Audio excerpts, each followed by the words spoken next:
We are 10 days from the draft, and we are thrilled to have here on the Rich Eisen Show, fresh off his umpteen.0 mock draft, my friend from ESPN, who, will, if I'm not mistaken, will be part of the ABC triple cast coverage from Cleveland, starting 10 days from today. Our friend Todd McShay back here on the Rich Eisen Show. How are you, Todd? I'm good, man. I'm confused. I have no idea what you're talking about. Well, look, that's okay. It's Hunter Long from BC or Pat Fryermuth from Penn State, the number 2 tight end. I mean, that's all I can focus on right now. You know what, Todd? That's good. That's what you need. This is it. This is your tax season, man. This is it. We got this coming up. I need you focused on Micah Parsons and everybody else, and I don't need you to locked be. In. You can't be talking about Leeds Football Club. Like, you can't be doing that. No, all right, so no. it's all good. Let's get into it right here. Your mock draft. You really think we got 4 quarterbacks going? 3 quarterbacks going at the top, 3 in a row, and you have the 49ers taking Mac Jones. You think that's what they coughed up all of that draft capital to go get is Mac Jones of Alabama? Why? I would take Trey Lance. I'm just going to be honest. I would take Trey Lance from North Dakota State. I think that he has the highest ceiling of the other quarterbacks after the top 2. But I keep hearing, the intel I keep getting is that Mac Jones is going to be the pick. And listen, I understand. Like, Kyle Shanahan wants a guy that he knows it, like, he can understand the game, and he has the same brain that he has, and he can just throw him out there. And if you look at the analytics, like from the pressure QBR to the blitz QBR to 21-plus yard QBR, Mac Jones has the best numbers, but he's not as athletic as Justin Fields or Trey Lance. And I don't know. I personally would take Lance, but Mac Jones makes a lot of sense, and that's what everyone keeps telling me. Our colleague Bucky Brooks on Friday's show said that he refers to Mac Jones as Iron Man, where the suit makes him a superhero, and the suit is Alabama's staff and team, and that how many times did you look at Alabama and say Mac Jones was the best player on the field, and you don't trade all of that capital to go up and get somebody at the position who's not that speed. He used the word pedestrian when he talked about Mac Jones.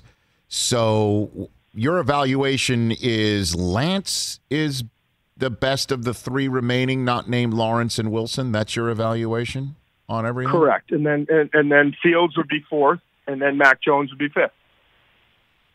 Wow. But you're hearing you're hearing otherwise it's going to be Jones. I keep hearing it, but it's hard to buy it, to be completely honest. I keep looking at this, and I think about Kyle Shanahan watching Matt Ryan, getting out of field goal position in the Super Bowl and losing that Super Bowl, and then watching Patrick Mahomes run around in the second half and extend plays with that mobility. And I know that he wants football intelligence, and I know what he's had before. But it just, to me, don't you want someone that you can develop and has a higher ceiling? So it's going to be fascinating to see. I mean, the draft really starts at 3. We know the first 2 picks, you just mentioned them, but the draft really starts at 3. And then you get to Atlanta at 4, and I don't think they want to take a quarterback. I think they want to give Matt Ryan a weapon, but I think they're going to take a quarterback the more I study it, just because they know that they have to set themselves up for success for the next 10 years, So before we get to that, though, just one last thing on this quarterback evaluation. Todd McShay of ESPN here on the Rich Eisen Show, 10 days before the NFL draft on ESPN, ABC, and then my coverage on NFL Network right here on the Rich Eisen Show. What do you like about Lance? Because, again, there's a pro day, second pro day of his, and, again, we'll get some footage, but there's no live coverage of it, no wall-to-wall stuff right here.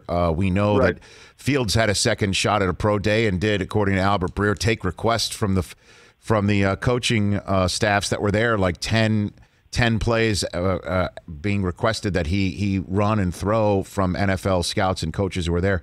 What about Lance? What do you like about him for the one guy that perhaps few people have seen play?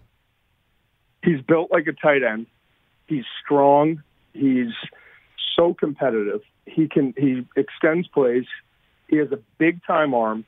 His biggest issue is that mechanically, his footwork is not where it needs to be, and footwork equals ball placement. I mean, that's how it works. So he needs to go somewhere where he can probably sit for a year, and that's why I think San Francisco at 3 makes sense. Atlanta at 4 makes sense, where you can sit behind a Jimmy Garoppolo for a year or a Matt Ryan and have the time to work on the things that he needs to work on. He started 17 games, Rich, at the FCS level. But when I watch him, I see so much potential. I just think that he has a chance to be a star in the league, but he needs the right developing. Todd McShay here on the Rich Eisen Show. Let's get into what the Falcons are thinking at 4. And you said, you think they're going to take a quarterback. On your mock, though, you have them doing what I think they should do. You got Matt Ryan for 2 years on a contract, at least, that you have redone and know it'll be so expensive to get out of it. You got Julio Jones. When he's healthy, he's still Julio Jones. Calvin Ridley is stupendous. You put Kyle Pitts there, go to work and see who can beat you 40-30. Go for it. And Arthur Smith, the offensive mindset that he can bring to the equation here. It's just too much to pass up, because when Ryan's done, you got Pitts there as a Hall of Fame potential talent for the next guy, with Ridley, I might add, for a long time to come. What do you think?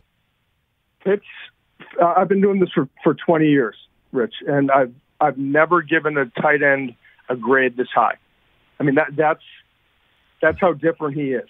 And listen, you can call him a wide receiver in a tight end's body, whatever you want to do. But his wingspan, his ability to get off the press, his ability to separate with his feet, and then to go up and make contested catches, in addition to making yards after contact and yards after catch, it's rare. You don't find a guy like that. So, you match him up with Julio and Calvin Ridley, and all of a sudden now you're giving your organization a chance to make a run the next couple of years. And I know Matt Ryan's not going to be there forever, but he's been durable. He's been productive. We know he can still play the game. I would go Kyle Pitts, but I also know that the organization is looking at it and saying, all right, we're not planning to draft at number 4 again. We plan on being, a playoff team. So it's a very difficult decision, but I think there's no question the first 3 picks are going to be quarterbacks. San Francisco didn't move up from 12 to 3 to take a linebacker or a guard, or they're taking a quarterback. So do you take that 4th quarterback? Are you in love with that guy? Or do you take the best non-quarterback on the board, and that's Kyle Pitts? And then you've got at 6 and 7, the Dolphins having the choice of a wide receiver not named Jamar Chase, who you have the Bengals hooking up once again with Joe Burrow. Why do you think DeVonta Smith over Jalen Waddle is that choice right there? That one's tough. I'll be honest. It's really tough. And it was tough coming off this past season because it was, I guess, recency bias, because I have never seen a receiver have such a successful season in college football as DeVonta Smith had. And Jalen Waddle goes down. And I had to go back to 2019 and study the tape on Jamar Chase from LSU and what he did. I mean, he set single season records for the SEC in terms of receiving yards and receiving touchdowns when he had Joe Burrow there. And so Jamar Chase, to me, is physically the most gifted wide receiver in this group. DeVonta Smith is Marvin Harrison. We've talked about this before. He's silky smooth. He knows how to get open. He's not afraid to do the dirty work. And then you look at Jalen Waddle, and he's the most explosive player in the country the last 2 years. And I'm talking, screen game, quick game, run after catch, and also the vertical game too. So you're talking about 3 receivers that are elite prospects.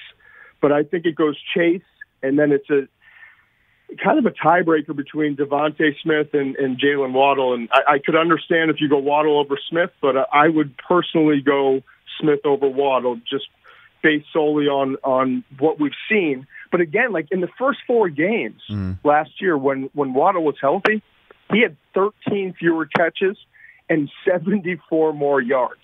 I mean, think about that. 13 fewer catches, 74 more yards. Like, that's how explosive he is. And then as we matriculate down your mock here, Todd McShay of ESPN, you have Christmas coming early because you had the Lions taking whoever's not Smith or Waddle. Then you've got Patrick Surtain dropping to, or the choice of Carolina, which means J.C. Horn is the guy at 10 for the Cowboys. But you have Trey Lance dropping to the Broncos, and then Justin Fields falling out of the top 10 for the Patriots to go up and grab, with Micah Parsons still sitting there for the Eagles and Penei Sewell for the Chargers. I mean, like, that is Christmas coming early for every team that I essentially just mentioned. Some teams are going to get lucky, right?